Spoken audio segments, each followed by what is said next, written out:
Новый год в своей квартире в жилом комплексе «Солнечный город», Казань, 222 55 00.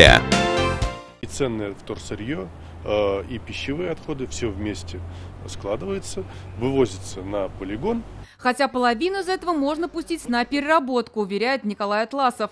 Именно этим 15 лет он занимается в Челнах. Считает, раздельный сбор поможет уменьшить не только размеры свалок, но и суммы в платежках. Ситуация удручающая. На сегодняшний день, согласно законодательству, мы не можем устанавливать контейнера для раздельного сбора отходов. Но если мусоры собирают раздельно, то потом вывозят вместе. Об этом говорят ательеры. Отказываются осуществлять услуги по санпинам и пытаются в договоре опять-таки навязать, что вывоз, например, раз в 3 дня.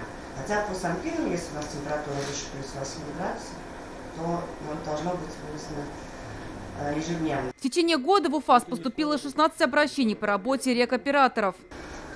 8 жалоб, которые составляют основное звено, они как раз таки связаны с тем, что предприниматели, потребители хотят заключить договора по факту.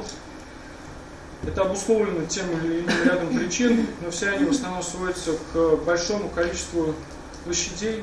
Причина всему – монопольное положение рекоператоров на рынке, говорят представители общественного совета при антимонопольной службе.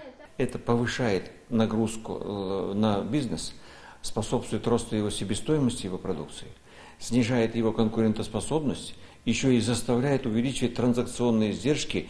По словам участников встречи, новая система должна была создать условия для всех, и для поставщиков услуг, и для потребителей. Вопросы, которые сегодня поднимались за круглым столом, мы адресовали по ЖКХ и Гринте. Первая отвечать отказалась, а в Гринте сообщили – работа ведется. Сейчас в работе компании используются 2 мусоросортировочные станции в набережных Челнах мощностью 330 тысяч тонн в год. К 2022 году запланировано строительство 2 десятков мусороперегрузочных станций и нескольких мусоросортировочных комплексов. Все это только часть проблем, с которыми сталкиваются представители бизнеса. Чтобы их разрешить, они разработают конкретные предложения и отправят их в законодательные органы для рассмотрения.